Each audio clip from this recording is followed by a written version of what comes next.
disclaimer. Hello, everyone. Welcome to One Good Thing. I have left all of my notes at the other place where I live because I'm between two places.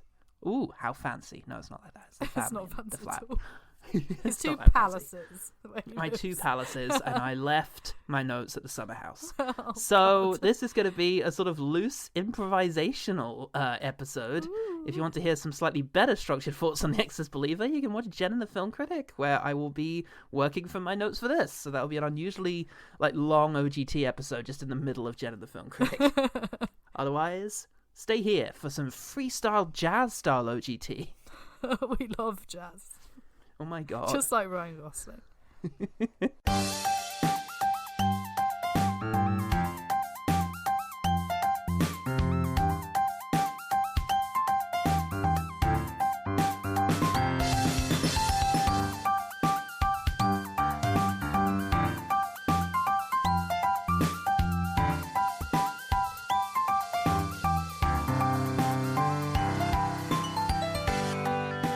Hello and welcome to One Good Thing, the podcast that God played a trick on, I guess. That's the only quote from the trailer I remember, so be prepared to hear that quite a bit. I'm Paul Odom Jr.? That kind of worked. Oh no, I don't remember what I was going to do. I am Paul Pazuzu. Pazuzu. You suck. And I am joined by that horror chick. There's me. On Twitter and Facebook, I imagine. Facebook? Probably. No, not Facebook. But on No, not Twitter Facebook. and... On Twitter? Well, yeah. But if you go to thathorrorchick.com, you'll find lots of horror-related content. Horror-related activities. But I tell you what, it's Katy Maydon. Hi. Hey. Katy is here to get dragged into hell in order to talk about The Exorcist Believer. Don't be scared. We've met before.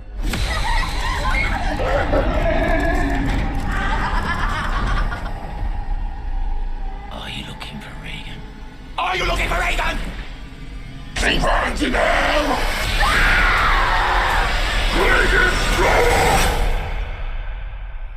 Believe it, baby. Which I also have very minimal notes on. And Paul fell asleep during, so that was... Yay, I fell asleep briefly. We shall identify the bit where I fell asleep. It was very brief, but it was funny. It was very brief, but very well earned. Okay. The Exorcist came out in 1993.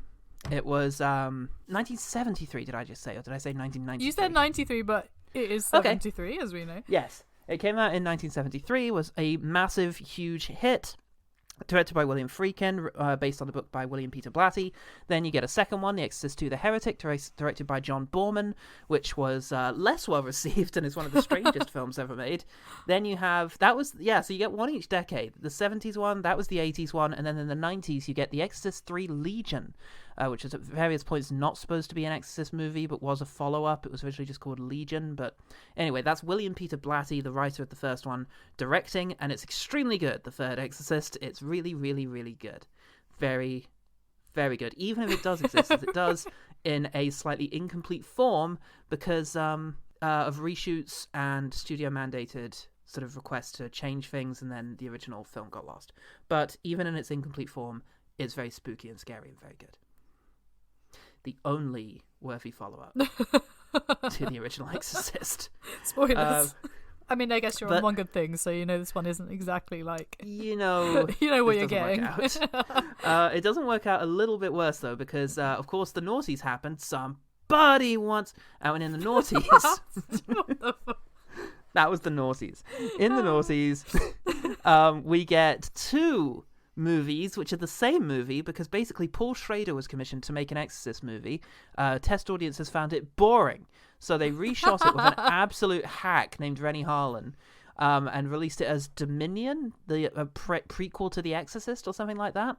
But then it didn't do very well, so they thought, oh, fuck it, release the Paul Schrader one anyway. So they released that too, and it's called The Exorcist: The Beginning. But it's got the same cast, and an awful lot of it is the same movie, so it's very confusing. I love that for them. Fuck it. Get that $. I can't believe there's another Exorcist movie out. Hang on.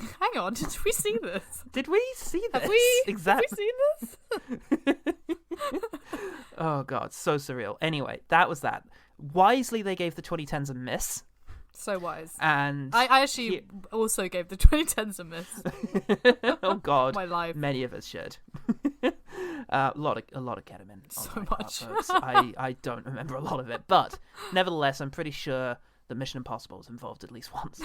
But yes, eventually it kind of falls into the hands of the Pineapple Express guy, David Gordon Green, who, of course, did make Pineapple Express and Your Highness, but then also made the Halloween trilogy of remakes in 2018, 21, and 22. Yeah, which me and Paul both agree are a really good trilogy, and we enjoyed really all three of them. So, but, you know, even the divisive ends, we both, quite enjoyed. So, and certainly had high hopes for this Exorcist Did we? movie until the trailers. The trailers took away a few of those hopes. It's a Blumhouse production. Yay. That shows. Yep. One of the people is involved in writing it, or has a story credit, is Scott Teems. Yes, that's right. I wondered why I wanted to single him out. He also had story credits for Insidious, The Red Door, and Firestarter. Yes, Firestarter, which we have covered here on One Good Thing. Oh, one good thing. So I guess he's a two-man, and the only kind of Mormon that you'll hear about because I don't have access to my notes. I don't think Ellen Burstyn has been in any Adam Sandler movies. So I think we're okay. I think we covered that. Nevertheless, critics responded to it like God played a trick on them. Again, I don't have a lot of quotes. Christy Lemire, she's always good. Nothing is ever going to be the cultural phenomenon that The Exorcist was. And this definitely isn't. So, that's a great quote.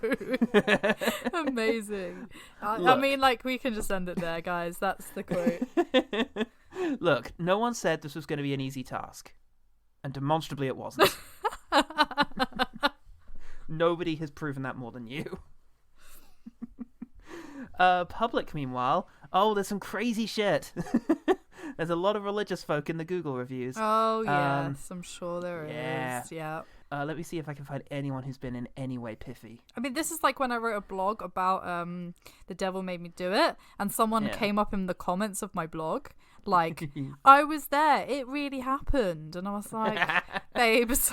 That was Patrick Wilson. He was there.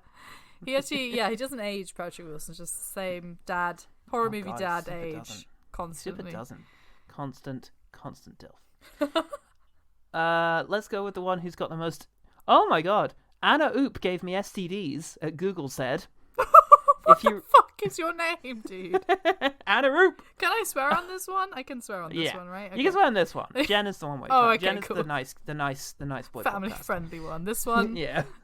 There's one. Only nasty dads like Patrick Wilson listen to this podcast. Dads like Nick Clegg, one of Nick Clegg's top 10 podcasts, as reported in the Guardian. Was it actually? It Nasty was Dads? Actually. No, not Nasty Dads.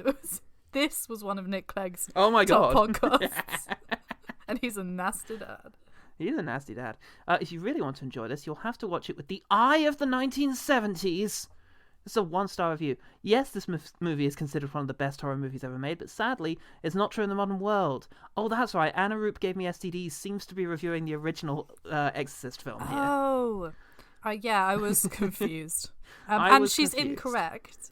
No, or he. Yeah, absolutely. I guess he's incorrect. Because The Exorcist is one of the greatest movies ever made. Not just one of the greatest horror movies ever made, one of the greatest movies ever made. So, and it's still terrifying. Yeah. You're wrong. but thank you for your input. Whoever you are, Anna Roop could be out there giving any kind of person STDs. So let's keep an open mind about that. Give Anna Roop the benefit of the doubt. Do I have any other segments? I don't have my 3-man. No, I think that'll do. What are you going to say what they got on?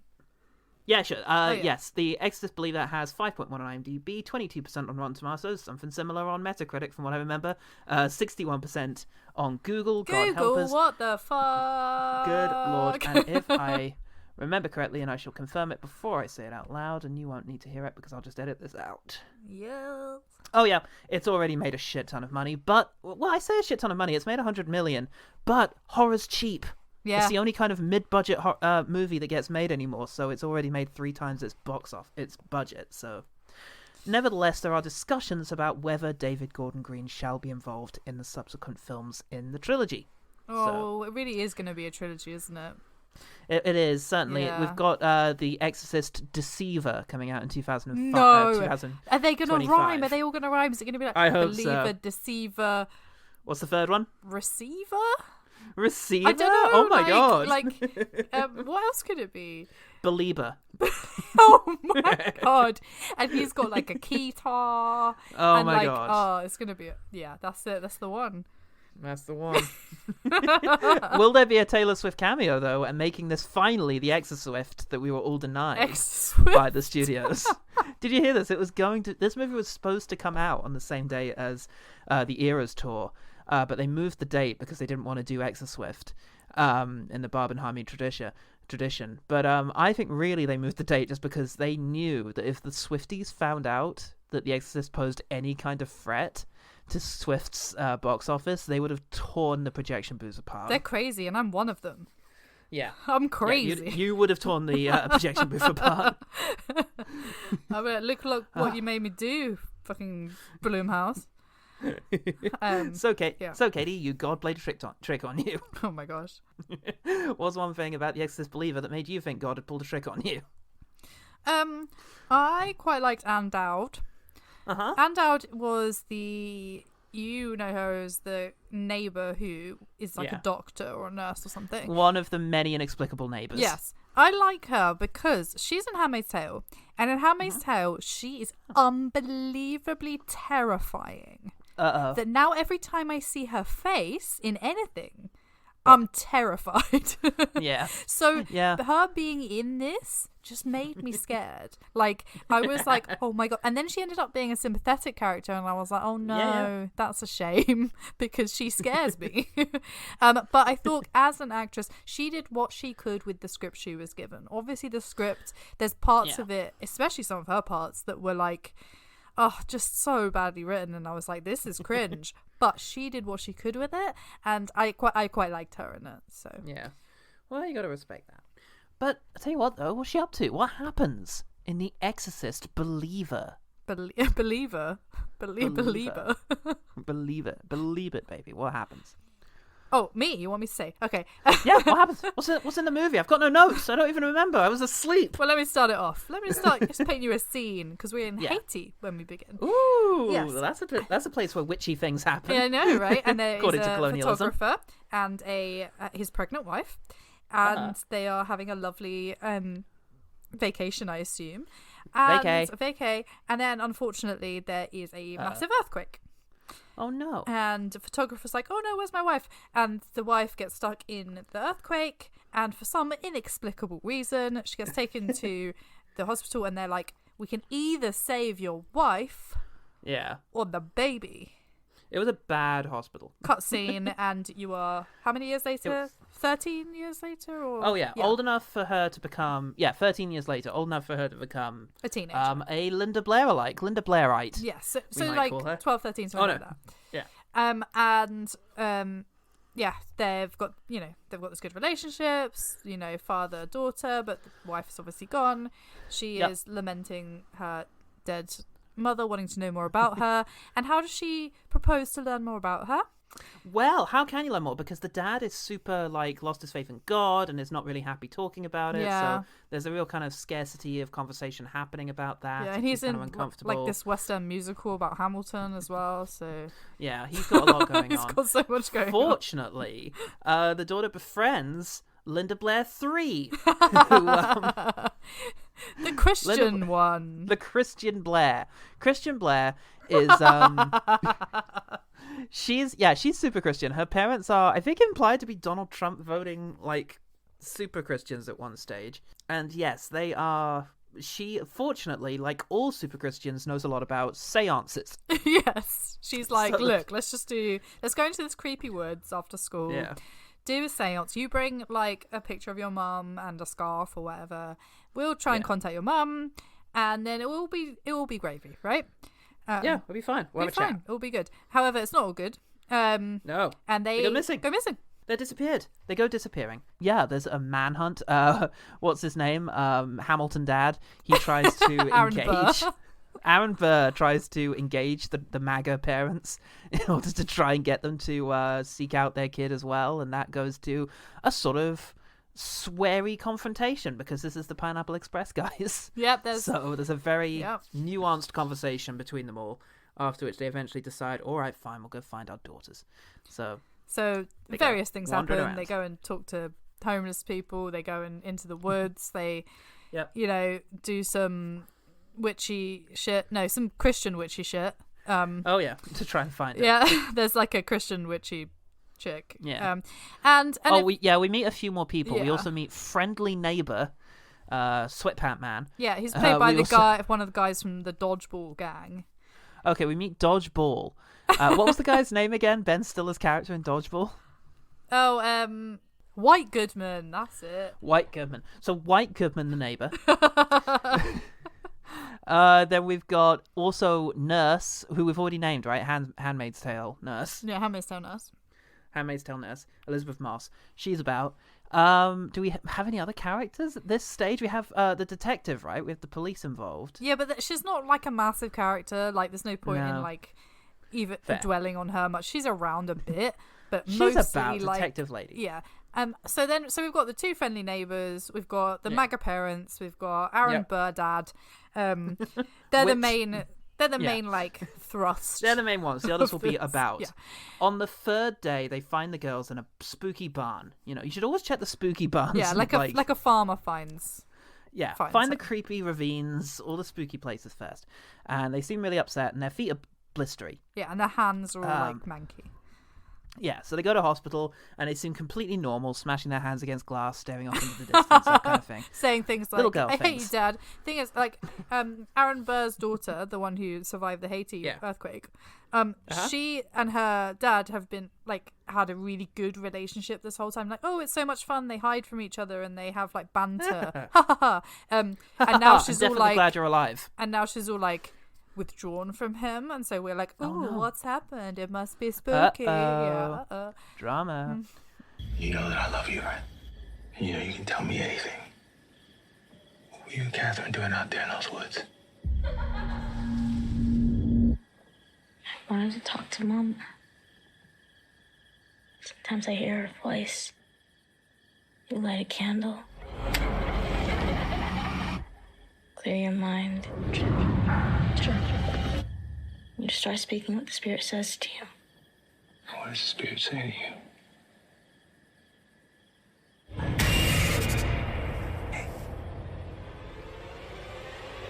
Leave me alone now. And then, basically, once they get the two girls home, horror movie stuff starts happening. Yeah, so they start out of the ordinary. Kicking and screaming. Not wanting to go into a church, which is very unusual for kids. Yeah, so unusual. My childhood was just going into lots of churches and being quiet. Yeah. And well behaved about the whole thing. So well behaved. Not in Jesus' name. Body in the blood. Catherine.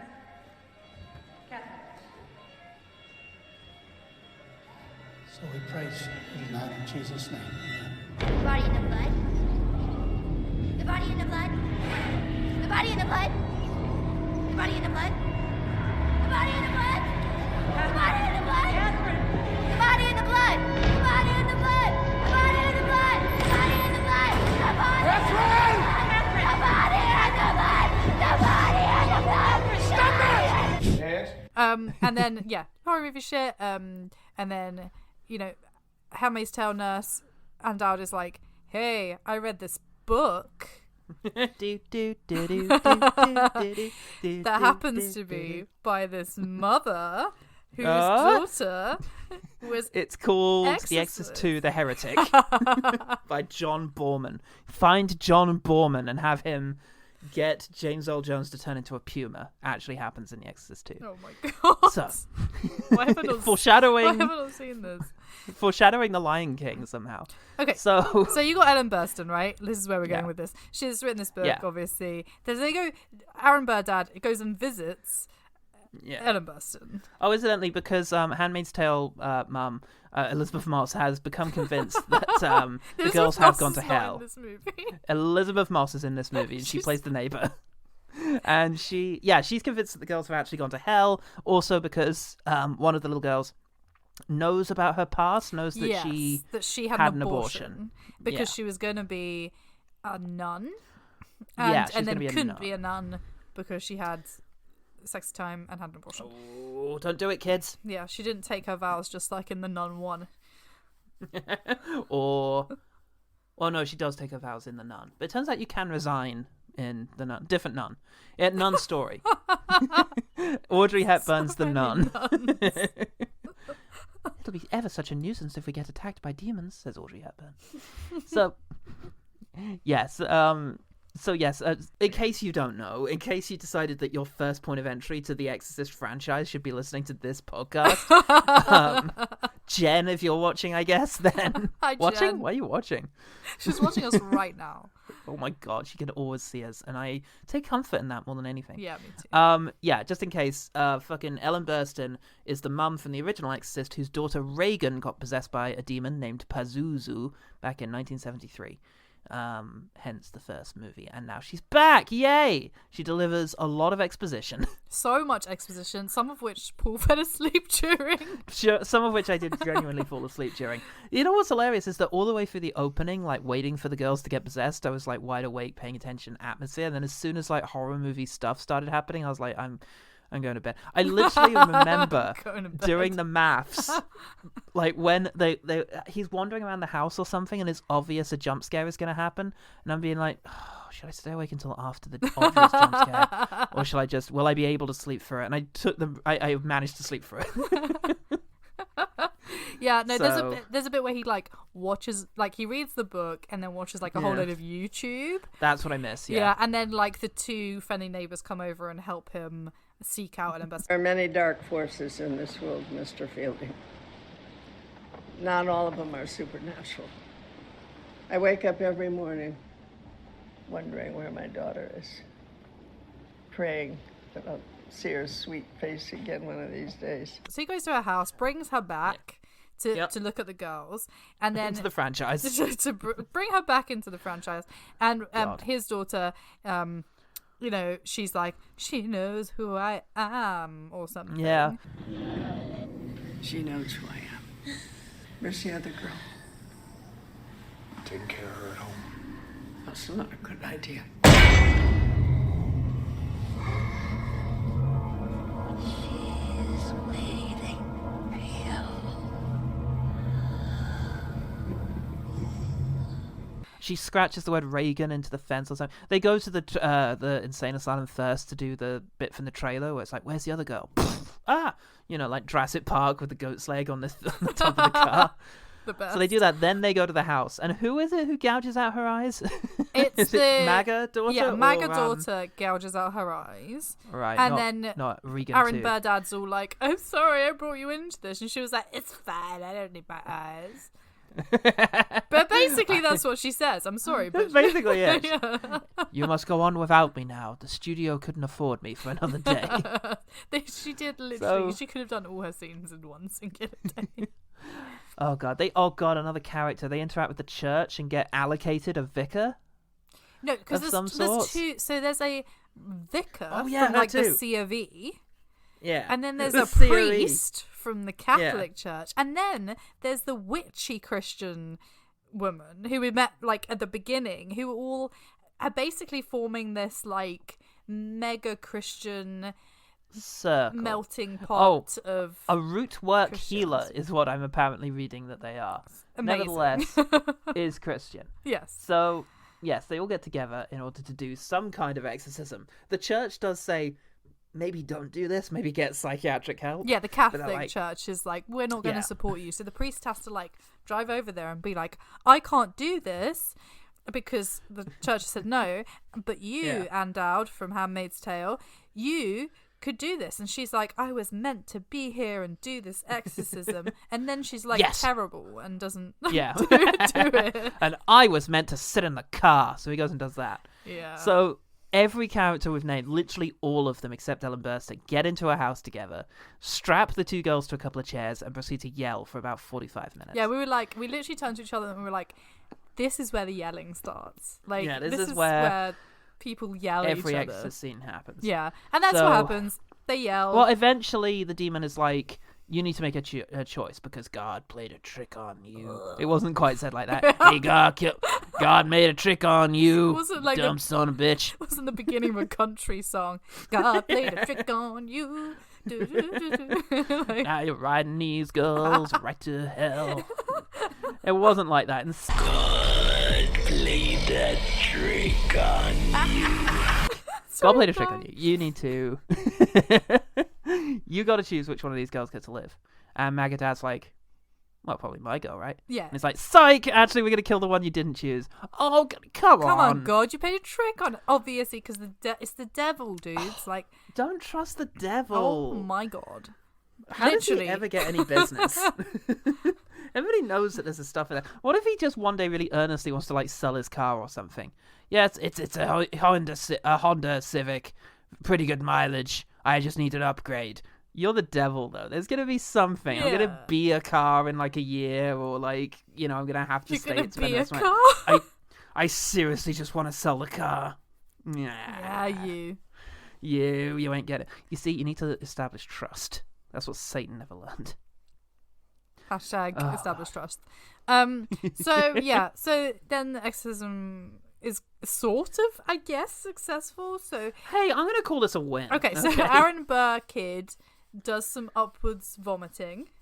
And the devil like shoots out of her mouth, and there's some like spooky like smoke shit that looks boring and terrible because it's CGI. And the other kid, kid, spoiler, dies. Yeah. Gets dragged to hell. Aaron Burr does find his faith again, which is a crucial aspect of all of this. And then that's it. That's pretty much it. They like visit the mum's grave. We did also find out that we found out that Aaron Burr chose the mum when given the choice, but the mum died anyway, and so just got stuck with the kid. Yeah. Whoops. And like when she's the devil and she's getting excited, she's like, "You didn't want me," and he's like, "I love you." That kind of shit, where he's like learned to love kind of the kid. Weird shit. Yeah, but it definitely leaves it open for like a bit of hang on. The end bit, the literal end. Well, yes, scene. of course. Okay. The actual emotional thing that we've been building towards, because all of this stuff has obviously been a sideline to the main story, which is, will Reagan forgive Ellen Burstyn? She does. So Linda Blair shows up. Linda Blair shows up, gives her now blind mum a hug. Yeah. Could be anyone, really. Could it? Like, could be Aaron Burr just tricking her. Anyway, she Aaron turns Burr up and played a trick on you. Oh no. So I guess we can look forward to Linda Blair getting possessed again in the next one. Yeah. In The Exorcist, Justin Believer. So that's it. That's The Exorcist. So what did you think? I thought that it was pretty boring. No, yeah. The horror was pretty bad. And the plot line was weak. Is that a good summary? That's a good summation. Yeah. There were so many bits that I was like, oh, is this going to be good? Oh, no, it's not. Oh, that's a shame. Like, surprise. No. So many bits where I was like, oh, this could be creepy. Oh, no, it wasn't creepy. Oh, a jump scare. Oh, no, it's just a cutscene. Oh, that's a shame. Yeah. Ellen Burstyn. Oh, she's blind now. Okay, bye. Bye. Okay, bye. Yeah. Oh, Anne Dowd. I like her in The Handmaid's Tale. Oh, no, she's not evil. Well, that's a shame. That's it's basically just a rolling thing of like, that's a shame. The problem is, I feel like you can't embark on this enterprise of making an Exorcist movie without being really conscious of the legacy of the Exorcist movie over the last 50 years. Yeah. Because it is 50 years since The Exorcist. It's celebrating its 50th anniversary this month, I believe. Yeah. And since then, the sheer number of exorcism movies that have come out and things that have absolutely ripped off the iconography of The Exorcist have been uncountable easily. And the thing about it is, this subgenre of horror, as I mentioned in the recent review of The Pope's Exorcist over on Jen and the Film Critic, how many good installments have there been in the exorcism genre.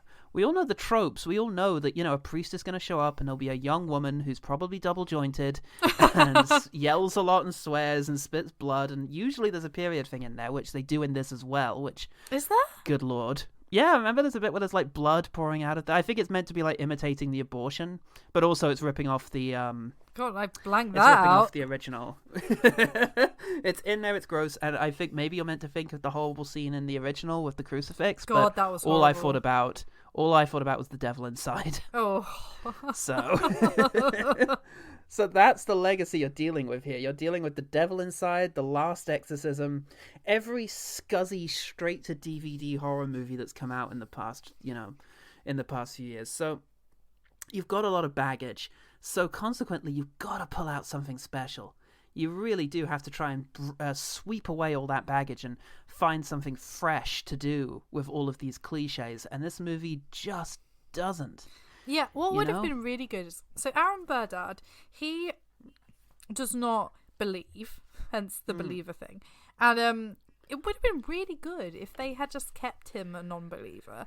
And it'd been like... at that kind of towing the line between did the exorcism work or not kind of thing, like, yeah. And then it would have been like, was it actually like his love that did it, or was it like, they were actually mentally ill or something else, right? And then it could have been like they believed and he didn't believe, but in the end his daughter was saved, so it was kind of like, oh, which one was it kind of thing. But no, it wasn't that. It was like he was like got his faith back, and I'm like, that's just no. Can we just have one atheist in one of these movies? I mean, even going beyond the sort of commitment. Again, a problem with these exorcism movies is that they have to correspond so closely with Catholic belief systems, including problematic stigmatization of all sorts of things, from disability to mental health issues to even just simple menstruation. Just all of these things suddenly become morally wrong in the eyes of the Catholic, and perceiver. Perceiver could be the first one. Oh my god. Believer, deceiver, and perceiver. And then part 4, believer. Because there won't be any, because no one's going to see it. Oh, hush. Oh god, but yeah, this movie is just absolutely riddled with cliche, and that's the problem, because the original Exorcist, it does transcend sort of standard kind of Catholic narrative. It goes through all sorts of different levels of sort of different things that might be going on a narrative level, but also on a sort of cinematic level. The most clear piece of sort of communication of rules or systems, whatever it is when you kind of see the spirit leave Reagan and go into Father Karras. Yeah. But even then, there's a lot of ambiguity there. That's what this movie was lacking. Ambiguity. Everything is so straightforward and predictable and flat. Yeah. So they tried to do a little bit of like, with they did like a flashback scene to like what happened with the girls, like how they got like possessed or whatever. But it wasn't like a big wow moment, because we didn't care anymore. We were like, they got possessed. We don't care. We don't need a flashback. Like, why put a flashback in? Like, and it was so unnecessary. Like, just it was unnecessary because why does Reagan get possessed? You don't find out. And actually, if you follow sort of some reads of the movie in which she's actually being abused by the director Burke Dennings, then it's actually, or if you just follow a cinematic read of it being a sort of metaphor for sort of teenage years or whatever it is, or just disconnect from the mother, then you can come up with your own reasons. And the more explicable you make it, the less meaning it is possible for the audience to infer. So in this movie, they get possessed because they fucked around. They tried to contact the dead mum when they should have moved on, and it's kind of the dad's fault because he should have been more communicative. Yeah. Fine, but that's it.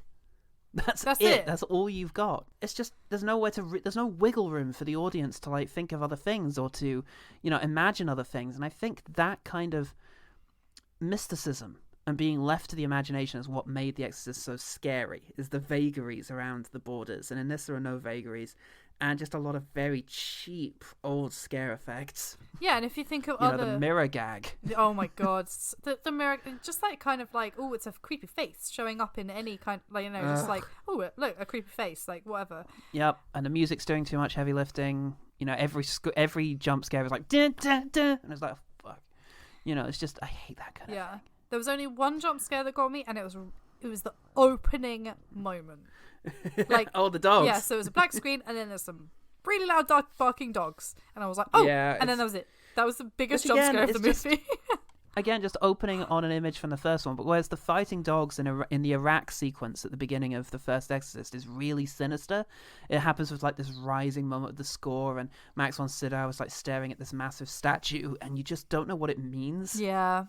What are two dogs fighting each other in the desert mean? Why does it somehow bespeak Satan? And yet it does. There's something satanic about these two dogs just fighting for no reason in the middle of the desert. Yeah, they're just on a beach. Yeah. And what looks like a HDR camera capture thing, and Leslie Odom Jr. is taking a picture, and it felt so underwhelmingly flat to me. It's like someone went, oh, it'd be really cool. As if we do the thing they did in the first one, where it's the dogs fighting, but it's like all modern, and they're in Haiti. Do you know what I mean? Yeah. It was like, oh, okay. But I have to... It's superficial. Yeah. Again, superficial is definitely the word to Yeah. use. And as we said in Firestar, I think you said it suffers from that thing where you either needed to be like a lot better or a bit worse. Yeah. And then maybe we could have laughed our way through it. Yeah. I think it really, if you're going to use the Exorcist name, you've got to be aiming for something a bit special. Yeah. To the film's credit, I want to say that the opening act kind of had me going, had me invested. The opening act, which is the Haiti sequence, followed by... Although, you could have done so much more with the Haiti stuff. You could have made it so much more mysterious and creepy and interesting, but they didn't. And then the build-up to the girls going missing. Yeah. Again, there's something preying on these girls is the gist you needed to get. But there was still something nice about the pacing, and I enjoyed how long it took to sort of get to the girls getting possessed. Yeah, so did I. It still because we had both my interest. We both said like, oh, it's going to get to a point where they're just shouting, right? Like, and we Yeah, were like, we both knew. we hope it doesn't get there too fast.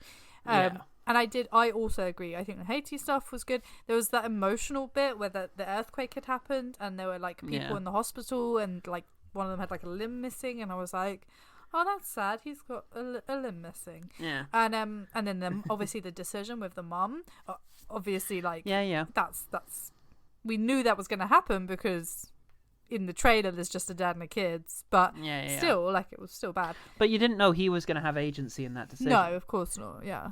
Yeah. So that was, Which, and then their relationship, the build up of Aaron Burdad and his daughter's relationship was really cute. The way that they like Yeah. played this game that they like always play, where they hide from each other and then they jump out like boo, and it was cute. I was like, that's a cute, dad daughter relationship. I like that for them.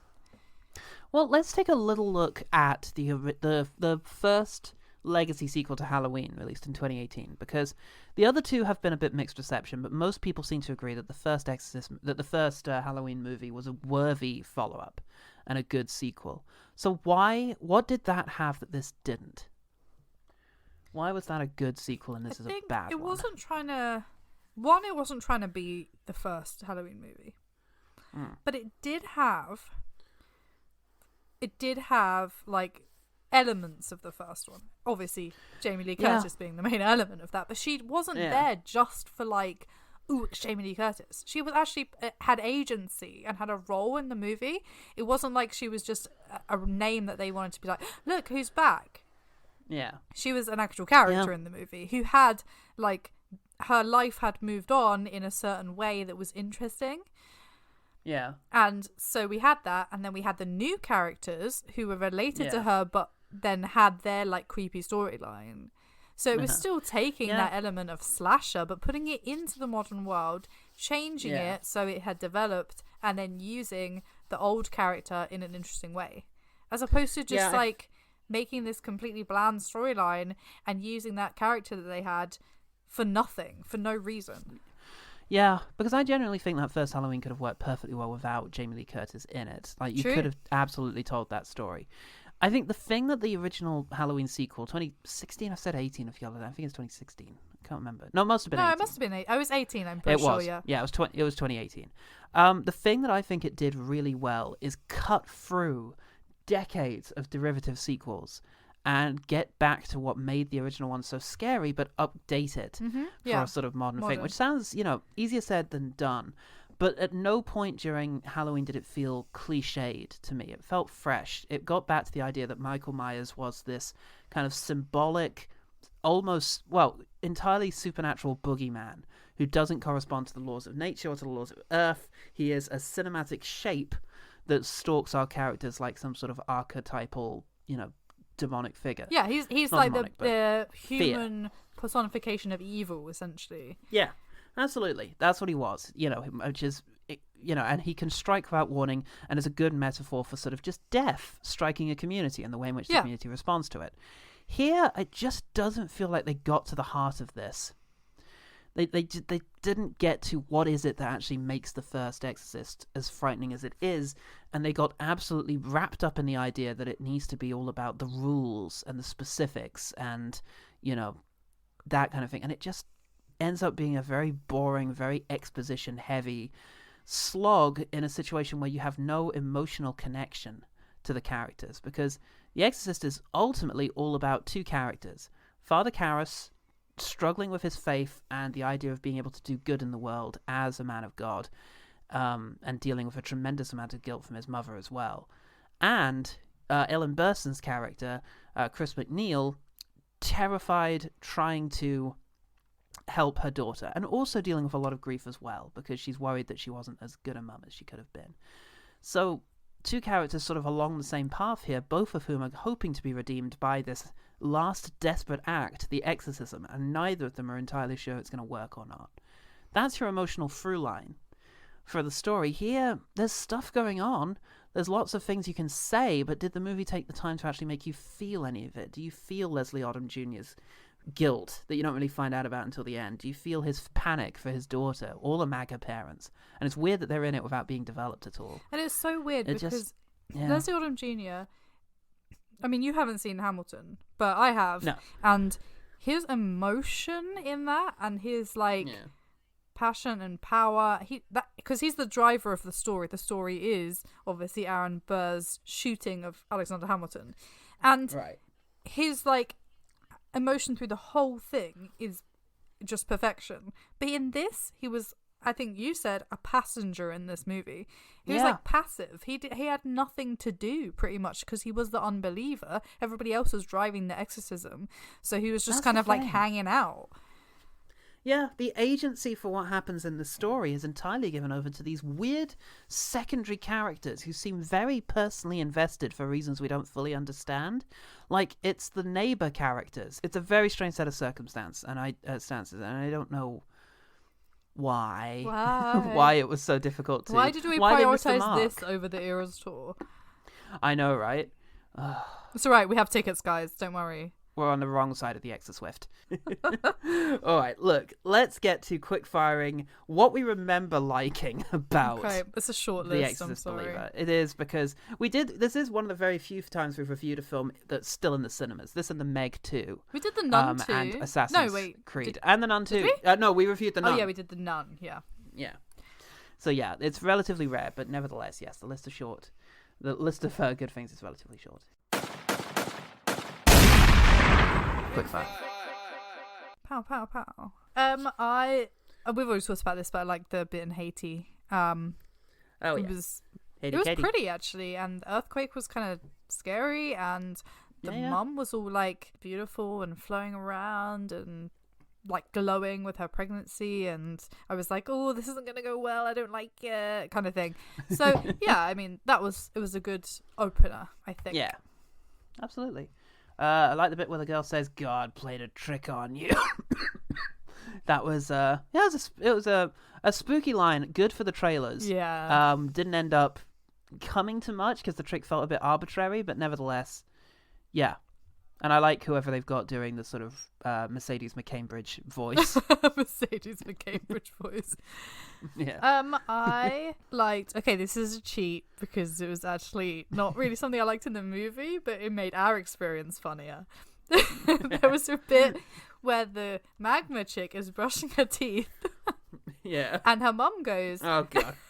Her mum goes, brush your teeth because we have church in the morning. And I turned to Paul and I was like... How do those two things connect? I just didn't get the connect between those two things. And then it cuts to Aaron Burr, Dad brushing his teeth, and I said, "Who's got church in the morning?" which I thought was really funny, and it made me laugh for the rest of the movie. So that was something I liked about it, just because it wasn't actually intentional. Oh my god, amazing. I do like the conceit of the burned feet. I think that's quite good. That's quite spooky, the idea that they've been to hell and therefore have burned feet. You know, hell in this is like this tangible concept, and again, I do like the fact that The Exorcist has more abstract concepts, which both tie into a slightly more mischievous sense of canon, but also a potential other read in which actually what you're seeing are the delusions of a very troubled young woman. But yeah, here, no, there's an actual hell, and the girls have been there. But nevertheless, coming back with blistered feet and seeming traumatized is a good creepy sort of implication of that. And on that as well, they have like broken fingernails that start coming off, and they're all bloody and stuff. And all fingernails that are broken, I don't know what it is, but they're horrible. I think just that idea of it being so imaginable, because you know, those of us that maybe have manicures or paint our nails or, you know, cut our nails even, you can kind of when you hit yourself a little bit too much or whatever, you can, you know, ow, that hurt. Imagine getting your fingernail pulled off, like, and so seeing those kind of cracked and bloody fingernails, that was kind of gross, and I like gross. Yeah, it's a very relatable bit of awfulness. Yeah, which I think is quite good. I'll say I think it's quite gutsy that the movie goes for the ending that it does. I had that too. Like, yeah, I mean, we won't spoil it here, but good lord, that is quite a move. Wait, we already spoiled it.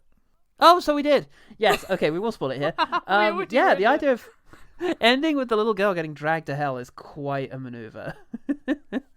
That's, you know, I don't know if they're going to retcon that or do something with it in the next one. Hopefully not. Hopefully they will have, you know, actually stuck to their guns. But yeah, nevertheless, it was a frightening sort of thing. I think the idea of eternal torment is something that sticks with me.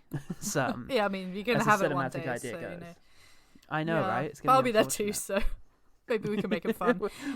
We can still hang out. Yeah, I'll just be watching Uncut Gems over and over again. So you can join me and you'll have a great time. I'll be in a party where I don't know anyone. Oh my god. Imagine a day where you're at a party where anything, I'm getting forced to watch Uncut Gems, and we just need to switch places, and we'd be fine. Yeah. Isn't that the hell of life, though? Hell is other people, I guess, except in my case, it's not. I thought it was pretty cool the way that they had all the different types of Christianity coming together to do this thing. However, I must caveat with I would have preferred if it was different religions coming together and not just different branches of Christianity. But it was good that they didn't just have Catholicism. They were like, let's bring all of the weird Christians together. Sorry, disclaimer, I do not think religion is weird. Just like these people were weird. They brought them all together and like kind of meld pot of you know, different belief systems. Yeah, I agreed. It's better because it is just the baggage that all of these things have. But no, it was good that they tried to broaden it out a little bit, and I certainly didn't feel that the problem with any of these movies was that it needs to be too specifically tied to any particular religion, which I've seen some critics suggest is not the case. God, I think I'm out. I was actually just looking through Google Images to see if there are any shots from the movie I like, but I don't know. At what point was it that everybody decided that all horror movies need to look exactly the same? I think they had like a WhatsApp group meeting that we weren't invited to. That they were like, how about we just make all horror movies look exactly the same? And they were like, that sounds good because we can reuse CGI. I am inclined to blame the Texas Chainsaw Massacre remake from 2004. You blame that for everything. Like, we have a bad pizza and you're like, I blame the 2004 Texas Chainsaw Massacre. To be fair, the guy who delivered it was watching it on his phone. I feel like that's legit. But no, that movie, ever since that movie, all horror movies have just looked the same with that sort of browny green aesthetic. And like back in the Exorcist things, movies just looked like movies, and if there were horror movies, that only became apparent when demons started showing up in them. Stupid demons. Ah. I mean, I don't think, obviously, I do not believe genuinely that all horror movies look the same. I think what obviously we mean is all bad horror movies look the same. That's true. I genuinely think I'm out. The So only you have other any thing I had others? was that the Aaron Burr's daughter, comparatively to the other daughter, was better. Like, just as a comparison, she was way better in her acting, evil and creepy. The other one, I was just like, yeah, no, I do not believe you at all. So I give a little bit of kudos to the Aaron Burr daughter for this kind of, at least she kind of went there with it. Didn't look cheesy. She looked at least like she was trying to do it. Yeah, I think so. I don't know. I just with Halloween there was a format in there and a template that kind of worked. With The Exorcist, I just don't think there is the breadth or scope. Well, no, there is. You can do different things with this. You can make it interesting. But you've got to step away from the little girl gets possessed angle. There's just not enough room there to make it interesting. There's not enough elements to introduce. Or maybe there is. I don't know. If you had a spooky enough director who actually had a bit of visual imagination and, an ability to conjure sort of, the true potential of pure evil, then maybe you could tell another Exorcist story in a way that's interesting. Let's try an Exorcist movie and see how it goes. Let's see how it goes. Let's not write it. Let's direct it. You know what I mean? You know what I mean? This movie doesn't need to be you direct. written That's how it goes. in words. It needs to be realized. Realized. The next one. Realized. The next one will be Exorcist Realizer. Oh, and I'm going to realize that I didn't ask the OGTeam. Yes, I did ask the OGTeam. I just need to get my phone so I can get the things, which will be the most written part of this entire podcast. He is so prepared, guys. Let's check in with the OGTeam. Ooh, Mark Reed, beloved patron, says, I can't really express how much I didn't like this. It really missed the point completely in being an Exorcist film, and what the requirements are for a legacy sequel. If you want something good, then watch the short-lived Exorcist TV show. I heard about that, but I didn't see any of it. My good things are, I liked the bit in Haiti at the beginning, and 2 serviceable jump scares. Do you suppose one of them was the dogs? Maybe, yeah. Could have been. I wonder what and the other one was one you slept through. Oh, shit. Oh, God, so much of the movie happened there. Right, let's check Twitter. Or as Roy Stewart calls it, X Twitter, like EX Twitter, which I think is really funny. That's quite good. Oh my God, these are still things about iRobot, which is several weeks ago. Were you about to say Shia LaBeouf? Was he in that? He was in that. Why haven't I seen it? I love Shia. Will Smith? I don't know. Yeah. You should have seen it. I thought I saw Jenny. I thought I saw Jenny comment on it. Let's see. Oh, yeah, she did. Gordon Green can be good, and the cast looks awesome. Here's hoping that doubling the number of possessed teens was the right move. Well, sorry, Jenny. It didn't actually turn out to be what this needed. Close, though. 3, maybe? We'll find out in the next movie where that's literally the only thing that's different. Oh, my God. Imagine it's 3, and then the next one is just 4. And it's just like a whole... It just keeps more and more possessed teens. That's all you need. Is, come on, make it like the Human Centipede. Just keep upping the teens. Oh my God, seriously. Oh God, no. Well, that's going to do it for the OGTeam. But let's talk about the one better thing. The one better thing. What do you got? So there's this film from the 70s. I don't know if you've ever heard of it. It's called The Exorcist. Okay, but obviously we both think that. Let's move away from that because that's just dumb. Obviously, The Exorcist is a better movie. If you haven't seen it, what are you fucking doing here, mate? Go and watch The Exorcist. I've got 2 other suggestions. One of them, weirdly, the last time I was on this podcast, I also suggested this film. And that is Stigmata. Oh, yeah. Stigmata is another film about a Catholic priest and someone who is possessed. She gets stigmata and they have to do shit to make it go away. The horror is good. The story is good. I like Stigmata. It's a good movie. It's good. And then the third one is The Omen. Ooh. The original, preferably. Though I didn't actually completely hate the remake. Oh God, I don't think I saw it. But the original was obviously a better movie. It's about a really, really creepy kid. Like creepy. He's very good. Very good. There's a lot of good horror. It's a great entry into making good horror with creepy children. And once again, just like The Exorcist, a lot of the creepiest stuff in there is not associated with the kid. It's to do with the evil that's sort of imbued within him. Exactly. Like the surreal imagery and spooky stuff. Like That's what you need. There's a scene where the nurse gets like hung from the banister. Yeah, she hangs herself. And it's just so creepy. And but it's not him. That a kid can't hang someone from a banister. But no, it's just all implication. Yeah, it's a great movie. Yeah, it's really good. Once again, I'm going to mention The Exorcist 3 because we did a whole episode on this. I highly recommend it. Legion, whichever version you watch, the original theatrical version or the sort of assembled kind of Legion cut that reintroduces a lot of footage of Brad Dourif, who is, in the movie. And yeah, it's just fabulous. I love The Exorcist 3. It has that thing I love the most of the whiff of the inexplicable about it, because there's some really surreal, alarming imagery in there that borders on comic, but it's just, I find very frightening, and it is still one of those films that still resonates with me and still frightens me. So, yeah, Exorcist 3 is fabulous. And also, it just walks away from the whole original premise. Like, you've got a possession thing going on, but in totally different circumstance. You've got the spirit of a serial killer possessing the body of a priest, as part of, like, the devil's ultimate plan. I haven't actually seen it.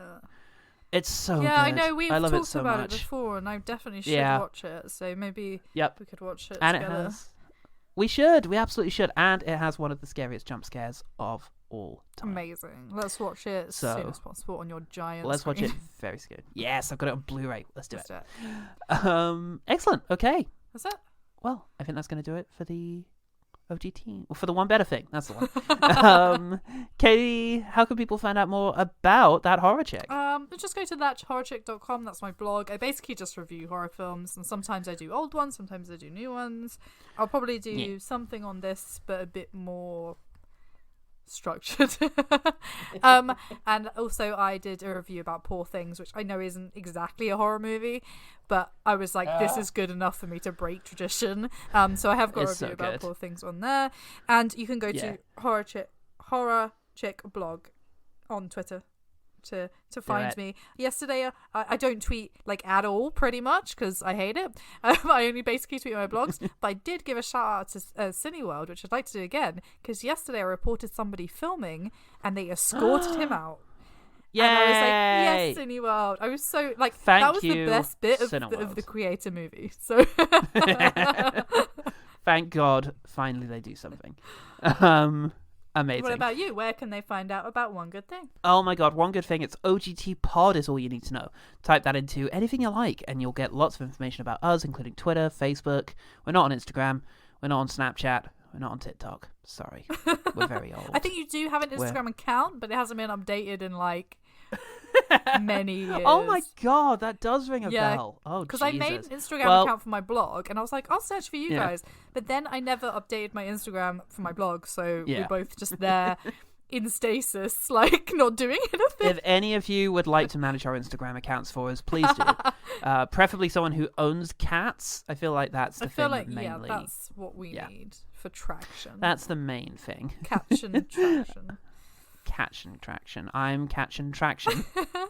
And I'm the Exorcist 2. What did we call it? No, Exorcist 3, the Justin Belieber.